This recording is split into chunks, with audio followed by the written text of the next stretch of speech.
The title for today that I chose is on kindness. Kindness, the fruit that never rots. Kindness, the fruit that never rots. Ephesians chapter 4 talks about kindness. Ephesians chapter 4 talks about 32. Be kind to one another, tender-hearted, forgiving one another as God in Christ forgave you. Kindness, be kind to one another. Micah chapter 6 verse 8. He has shown you, O man, what is good, and what does the Lord require of you, but to do justly, to love mercy, and to walk humbly with your God. Kindness, the fruit that never rots. Mrs. Adams always went to a certain branch post office in her town because the postal employees there were very friendly. One day she went there to buy stamps and the lines were quite long. So someone told her, "Why are you standing in the line? There is a vending machine right there where you can just put in your money and then the stamps would fall in." "I know," said Mrs. Adams, "but the machine will not ask me about my arthritis." A beautiful woman married a not so beautiful man, and one day a friend asked her, "How someone so beautiful like you could marry this person?" She replied, "He never once has said anything to hurt my feelings." Friends, kindness makes us more attractive. Kindness is a language the dumb can speak, the deaf can hear, and the blind can see. That's Mark Twain. The dumb can speak, the deaf can hear, and the blind can see. You don't have to say that you have kindness. People will know if it is there in you. Kindness, friends, is just more than loving people. It's in fact loving people more than they deserve. It is walking an extra mile. It is grace in action. And that's kindness. Walking an extra mile with the people and expecting that they don't deserve that, yet we walk an extra mile in their life. Friends, Bible puts kindness in the fruits of the Spirit. Fruits in the natural world are beautiful and nourishing, and we all know it. Many of us like fruits as well. You keep a banana or a mango on your table for a few days, and then what happens? It rots. The taste goes away, the flies comes in, it loses its sweetness. But in contrast, the fruit of the Spirit, especially kindness, never rots. It does not spoil with time, with culture, or with circumstance. Yet, ironically sometimes, it's one of the most hardest fruits for Christians to consistently display. In our world filled with criticism, sarcasm, the context and the stress and the anxiety that is there, many times kindness goes off the window, and then though we want to have it, sometimes we are not able to manage that. A Christian nurse once shared how she gently cared for this particular patient who constantly insulted her. When asked how she managed it, she replied, "Kindness is my ministry. He does not deserve it, but then again, neither do I deserve kindness." That's the beauty of this fruit, friends. It mirrors the undeserved kindness God shows us. Kindness is not weakness. Sometimes some people put that kindness is weakness. No, it's not weakness. In fact, it is a strength that the Spirit gives to us to control the world around us. It's not easy, but it is essential. So what we're going to do is, we're going to look briefly about kindness and see why it is difficult and how we can probably walk through kindness in our own life and exhibit kindness as we walk through or walk out of this church today. Firstly, kindness is our response to the grace God has given to us, or the grace God has shown us. Why should we show kindness to others? There are at least two good reasons. First is because it is a commandment of God, and second is because it is a character of God.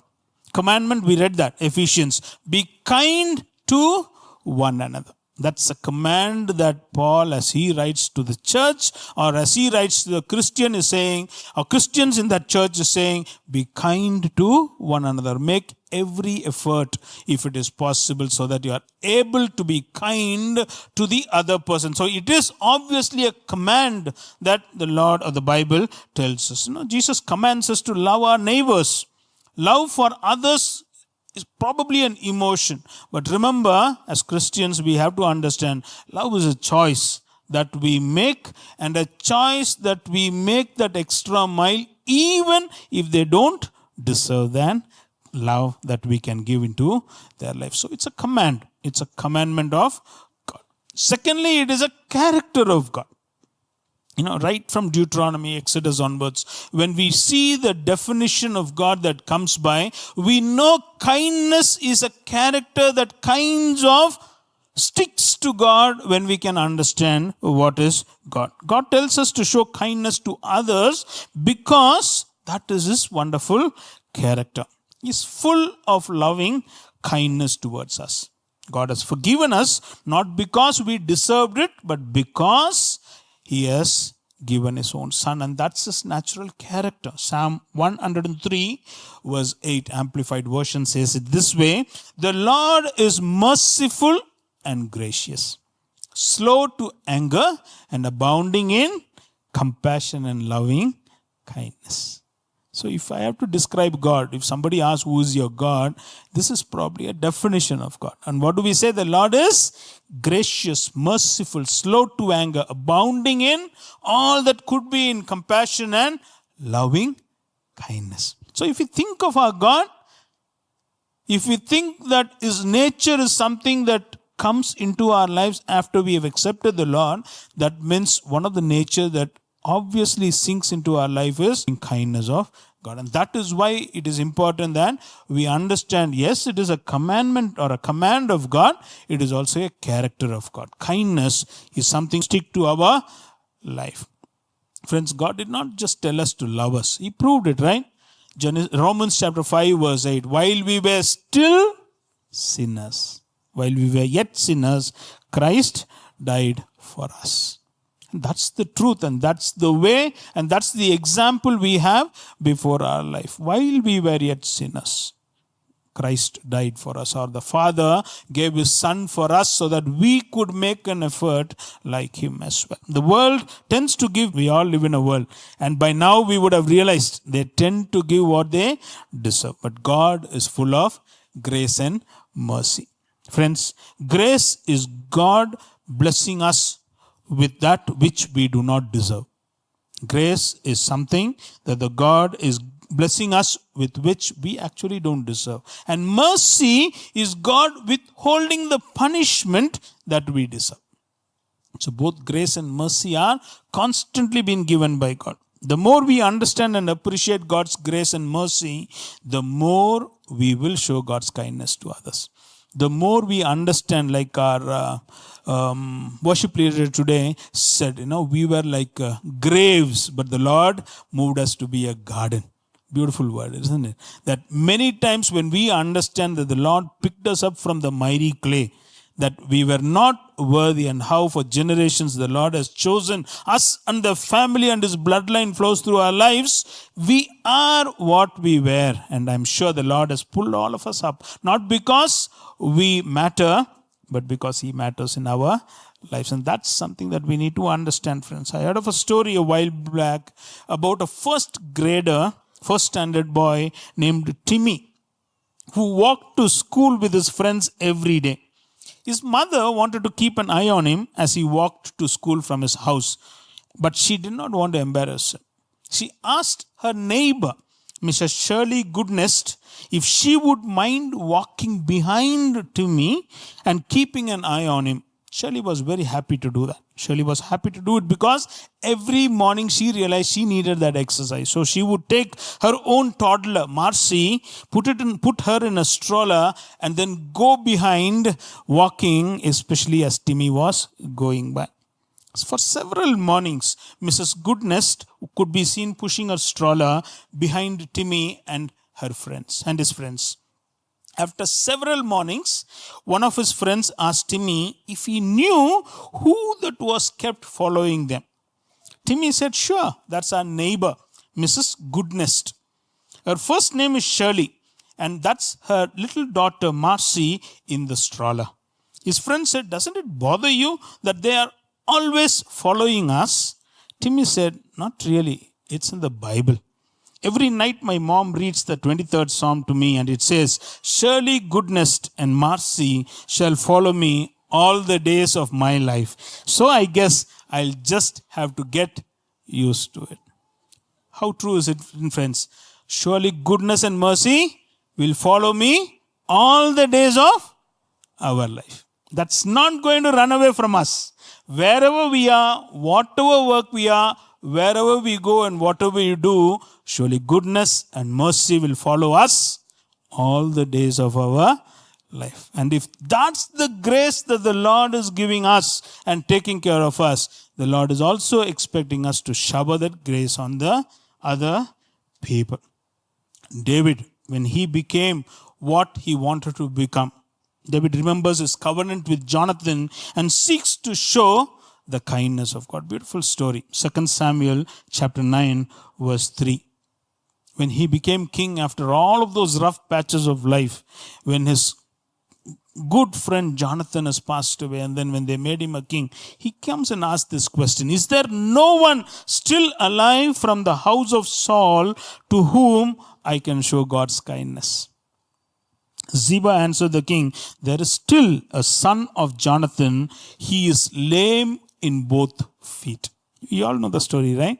He is lame in both feet. Friends, he had no obligation. David had no obligation for all that Saul did for his life and for all the running that he did against that grandfather. He comes back and says, is it something that I can show to honor Saul by showing kindness to somebody in that house? And there is a Mephibosheth who was still lame on both feet. Friends, because he received mercy, he now extends that same kindness upon the family. His kindness was not random. It is a response to a covenant of grace and love. He knew goodness and mercy was following all through his life, even when he was in this tough time. And then when he had an opportunity, he realized that he would show that same grace and mercy unto the people for whom he was serving. Friends, we love because he first loved us. We don't love because that's what the Lord is asking us to do. We love because he chose us. We love because the Lord took us out of that grave, out of that difficult situation of love, out of that miry clay when we were not supposed and fit and perfect and pure and holy, and when we were in the dark, ugly things of life. The Lord handpicked us and chose us. And that is why the Lord is asking us, love the other. God sought us out when we were crippled by sin, just as David sought Mephibosheth, who was lame in both feet.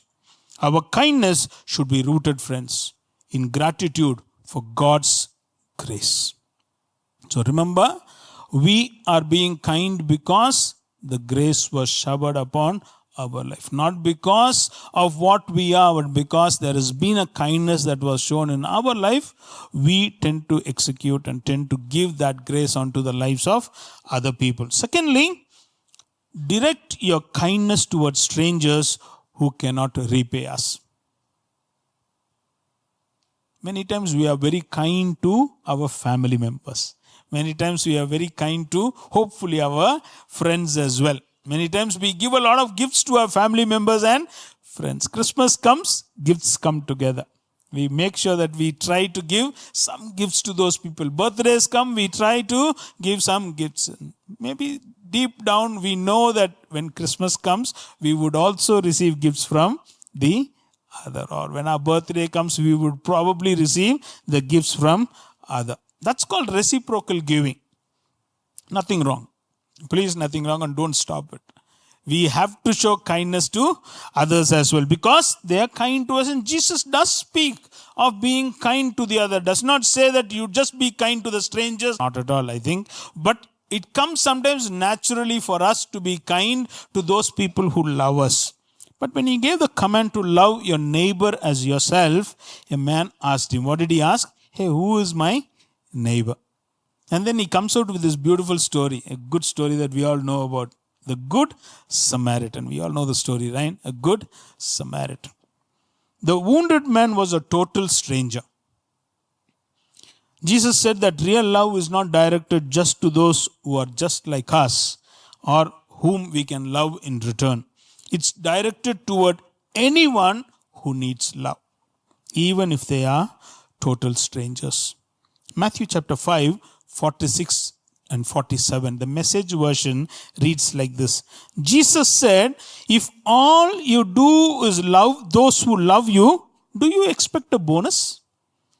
Anybody can do that. If you simply say hello to those who greet you, do you expect a medal? Any run-of-the-mill sinner does that. What do you think the Lord is trying to tell us? That sometimes this comes naturally, but the Lord is asking us to walk an extra mile by loving those neighbors whom we think may not reciprocate the way what we need. So when we go out into this week and perform our acts of kindness, it's okay to do with family and okay to do with friends and okay to do with also church members. But really, we should also focus our kindness to a total stranger because they cannot pay us back. And those counts a lot in heaven as much as it counts when we are kind to our own family members as well. Look at David. It was a radical generosity. Mephibosheth had nothing to offer to David. He was hiding. He was a forgotten person, broken descendant of Saul. David's, in fact, enemy was Saul. Saul, for all that he did. David restored to him all his land and gave him a permanent seat at the king's table. Look at the big bridge that he tried to build. He knew Mephibosheth cannot give him back anything. But when he became king, he made sure that there is a radical kindness that he wanted to spread out. Or a radical way of expressing that was, he restored to him all that he needed. Land, and gave him a permanent seat at the king's table. In fact, all of those servants and everything together, he completely offered it back to Mephibosheth. Friends, that's grace. Unearned, undeserved, and unrepayable. What does this reflect? This reflects that God's command for us to care for the widows, care for the orphans, care for the foreigners who probably will not be able to give back all that they could give for the thing that you are giving it to them. Jesus said, when you give a banquet, invite the poor, invite the crippled, invite the lame, invite the blind, and you will be blessed. Luke chapter 14. 13 to 14th verse. Friends, our kindness must go beyond our circle toward the overlooked and toward the forgotten people. So even as we leave the service and then as we go out, as we live our day, let's ask the Lord, who will come across our path with whom I can just give them a smile, or with whom I could do something that would probably help the person. And those things that we do it in secret amounts much for the Lord, friends. Thirdly, why is it hard to be kind? And that's not for the city hours people. That's basically for us, because sometimes we need to also understand why is it sometimes hard to be kind. Despite knowing that kindness is a virtue, and despite knowing that we are Christians and this character of God somehow sticks within us, sometimes this kindness to some people becomes very hard for us to exhibit because of various things that happens. And we may have countless reasons to tell why sometimes it's difficult for us to be kind. And I'm not here to give off all of those reasons. I've just put some things together for us to understand that generally these are some areas that we need to watch out for in our regular habits of life, for us to understand that sometimes we don't exhibit kindness when these things pop out of our life. Friends, it's more the condition of the heart than the external circumstances. It's more the way that we are meant within that exhibits outside. Number one, self-centeredness and pride. We are basically selfish people. Some of us, not all of us, some of us basically are in nature selfish. Our family, our life, my future, my career, my and me is probably what constantly walks into our life. Philippians chapter 2 verse 3. Do nothing out of selfish ambition, but consider others in humility, consider others better than ourselves or yourself. Friends, what an amazing word that is. Do nothing out of selfish ambition. But the world does not teach us that. The world teaches us to prioritize us. Take care of yours before you take care of the other. Sometimes selfless acts doesn't come so naturally like being selfish, friends.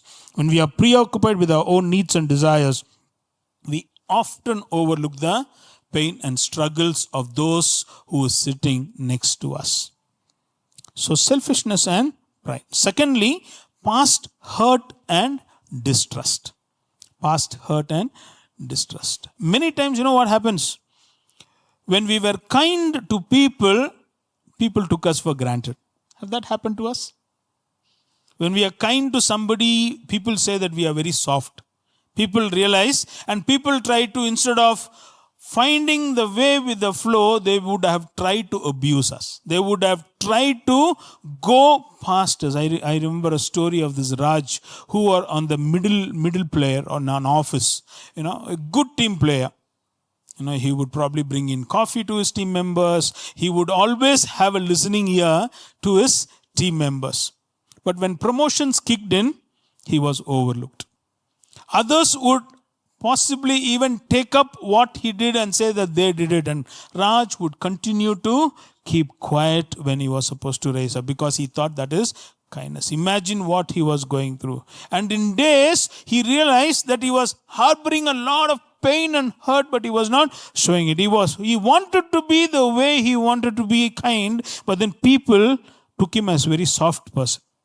So there were people who overtook him. There were people who credited what he did unto him. And then a day when intern came there and they were working as a team, and intern was doing something that Raj used to do. And that kind of snapped Raj.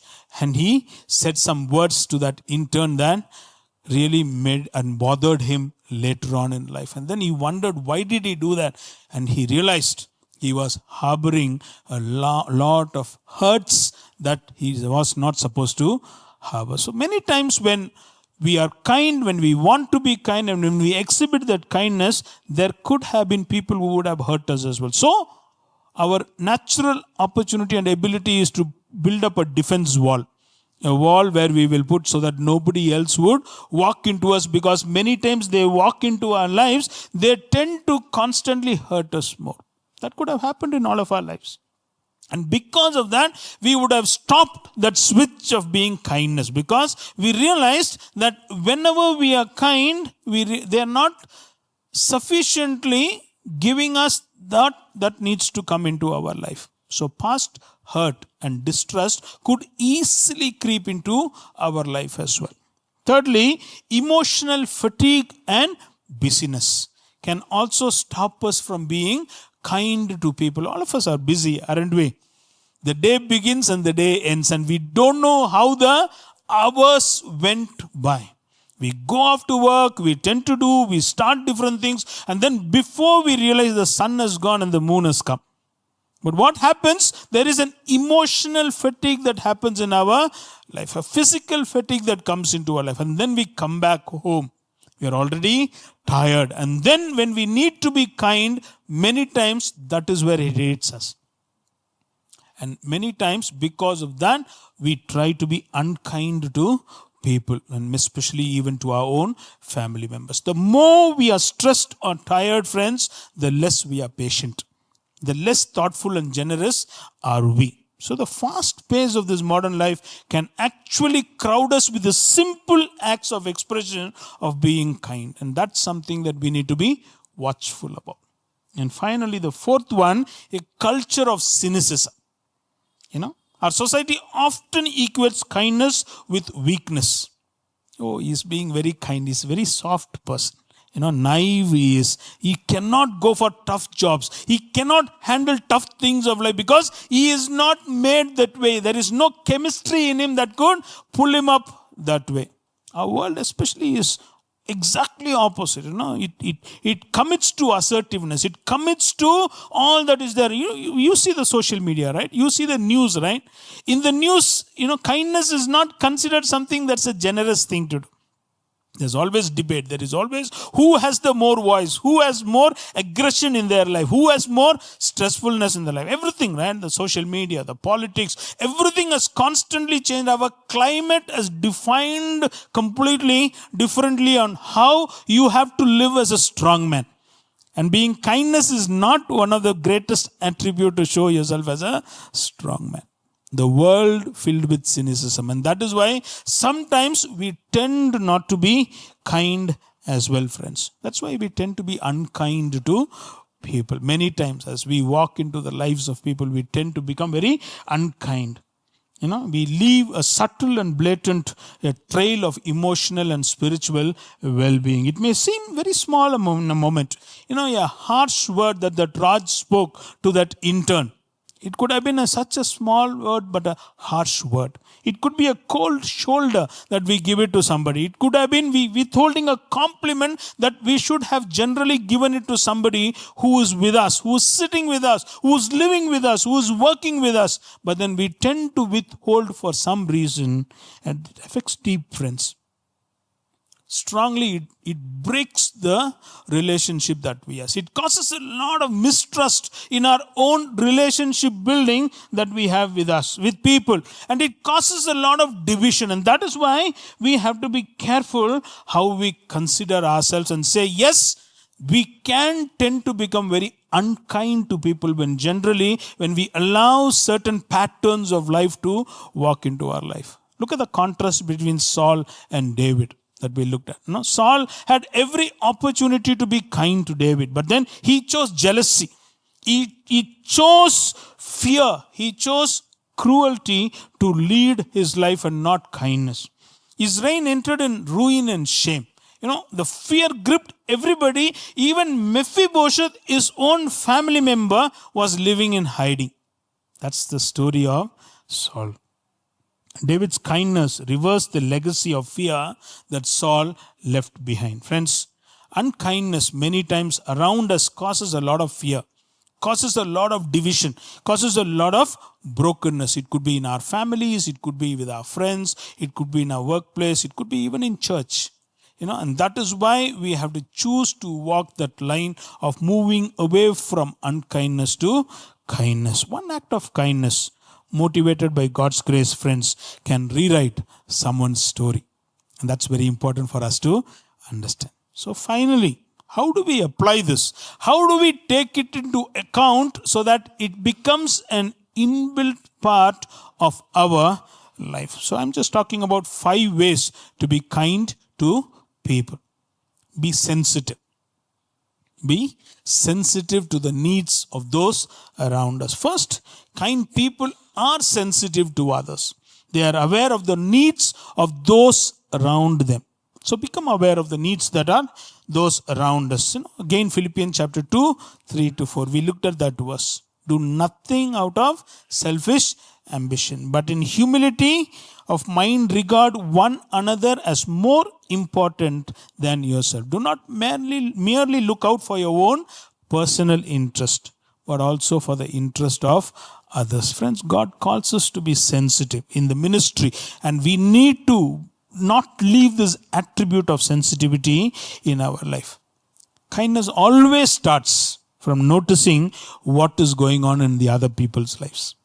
So think about the people whom we come regularly in touch with. They need kindness. They need a gentle smile that City Harvest people can actually give. And that is something that the Lord expects from us. Be sensitive to the needs of others. Friends, here is a fact. Everyone whom you are going to meet this week need kindness. Every person who is sitting next to you on this church, on the chair, needs kindness. The person sitting or meeting on the street certainly need kindness. Everyone needs kindness. Kindness starts with sensitivity. And that is what David did. In 2 Samuel chapter 9 that we looked at, when he got everything that he needed to get and then he became king, he comes back and asks that question. Is there anybody in the family of Saul that I can show kindness? What an amazing testimony for us to understand. And then Ziba comes up and says, yes, there is the son of that is there, but he is lame in both feet. You know what was Mephibosheth's response? What is your servant that you should notice a dead dog like me? He understands. He was down. He knew. He didn't know why David is calling him out. But David was sensitive to the need. And the Lord calls us to be sensitive as well. Friends, be sensitive to those people who are hurting around us. Let's have that antenna kept forward. Let's ask the Lord, Lord, prepare my heart to be sensitive to the needs of the other. It could be my own spouse. It could be my family member. It could be my next door neighbor. It could be somebody in my workplace. It could be somebody whom I'm meeting them in my bus or in the journey that I am. But be sensitive to the needs of other people. Be supportive. Second point is be supportive. Second characteristics is that this means talking about building people up rather than tearing them down. Watch what you say to people. Be supportive in your speech. Proverbs 15:1. A gentle answer turns away wrath, but a harsh word stirs up anger. Proverbs 3:3. Do not let kindness and truth leave you. Bind them around your neck. Write them on the tablet of your heart. Very important, friends. The words that we use certainly builds other people as much as it can tear other people. And we all know that, don't we? As we lived our life, there would have been people that would have used words that would have torn us completely from what the truth was. The Lord calls us to be supportive. He calls us to a point to say, be supportive and build the other people. Kind words do build a bridge, friends. Harsh words can tear it down. So let's be people who will use those kind words to build the other people. So let's be sensitive. Let's be supportive. Thirdly, let's be sympathetic to the other people. Third characteristics. People appreciate if when you sympathize with them and when you grieve with them when they hurt. Many times when you go to a grieving place or you find somebody who is grieving, sometimes we avoid because we don't know what to tell them. Correct? We have no idea what to tell them. So we find somewhere to walk out of that place. I don't think people are expecting words from us. They are expecting whether we are supportive to them. It's a small tear that comes out of them. Just being there. Just being available to them when they see that they are not lonely, but there are people who are looking at us, brings in a lot of change in the other people. So you remember Jesus, the author of life, the giver of life, the founder of life. He just has to say it and life comes into the picture. He knew what would happen to Lazarus. He knew what is there. But when he saw those people grieving, the shortest verse in the Bible is what? Jesus wept. Being there and allowing those tears to happen makes a lot of meaning, friends. And that's something that the Lord calls us for. Let's be sympathetic to the people who are there. I remember a story of a person in a flight holding a small baby and trying to find some way to pacify the baby. The baby would not stop crying. The baby would continue to cry. He would pick up a bottle of milk and trying to feed the baby. He didn't know how to make that baby stop crying. The people were very annoyed. It's a long journey. People wanted to rest. People wanted to just have some calmness and peace. And then constantly they were hearing the cry of this baby that was coming from this seat.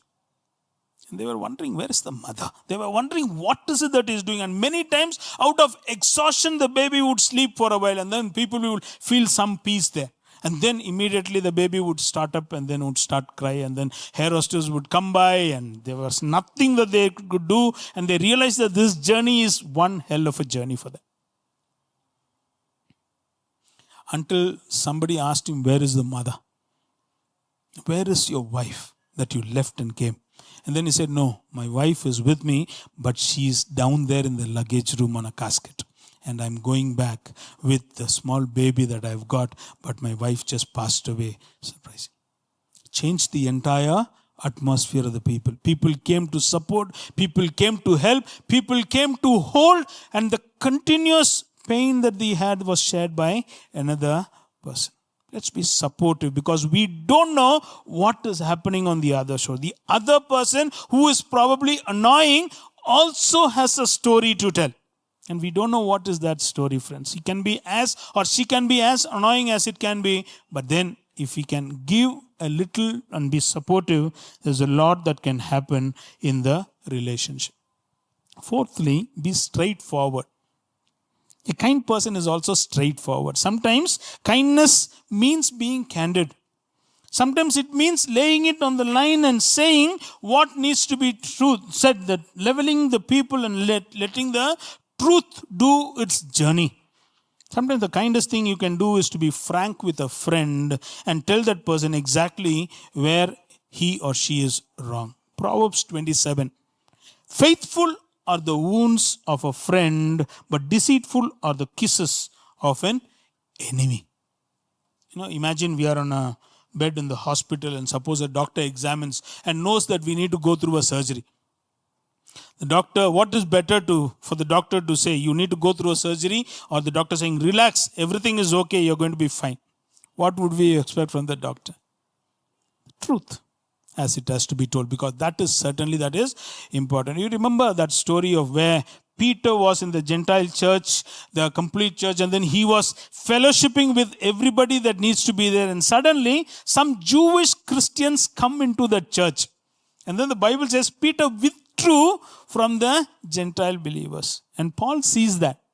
Paul sees the double behavior of Peter. And Paul doesn't keep quiet.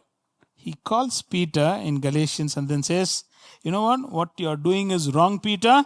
You are being a hypocrite. Imagine somebody telling to a tall leader like Peter.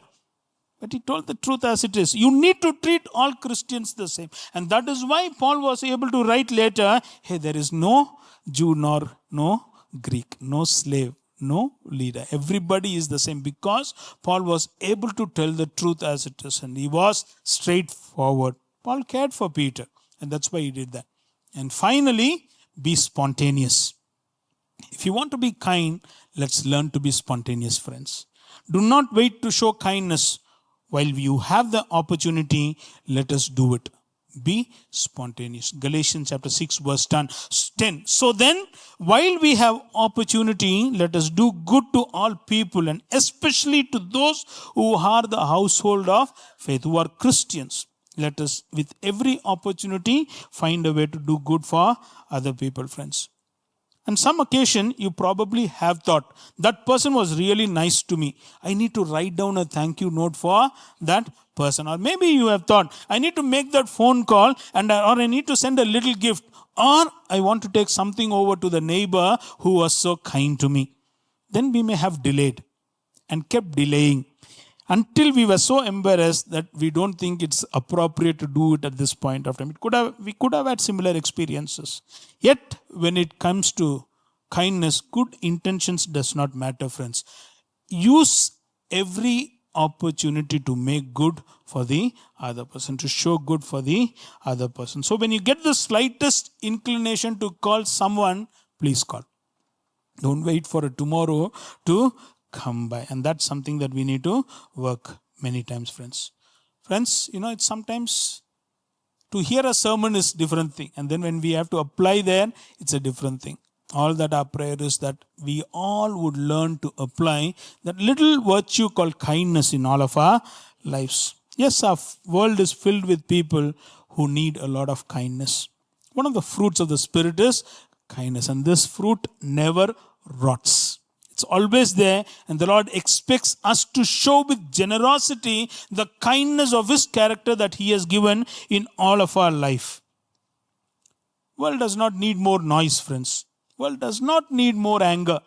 World does not need more opinions. What the world needs is kindness. We need to bring back the Lord's light and the Lord's truth through the kindness that we can spread in and around us. The kind that reaches across chairs, across generations, across cultures, across misunderstandings. And we are called to make an effort to show that we are kind people. And it does not begin in big programs or perfect plans, but it begins with us. One kind word to our spouse, one encouraging word to our children, one encouraging word to our family, or one encouraging word to a friend that we have long lost and we have lost count of. One unexpected act of service to the neighbor, one step of forgiveness, all that matters. One meal shared is sufficient enough to show the Lord's kindness through our lives, friends. So let's not wait for the world to become kind. No. Let us make this world, our world, a better world by showing kindness to the world that matters. Let it begin with me. Let it begin with us. Let's go show the kindness of God, for you were once Mephibosheth. And now we all sit at the king's table, and that's what God has called us for. As lame as he was in both feet, as darkness was there in the world, we were like that. And because somebody showed kindness, we are at the king's table. Let us make an effort to show that kindness as Mephibosheth as we were. Let's now, as we sit at the king's table, let us exhibit that kindness into the lives of other people.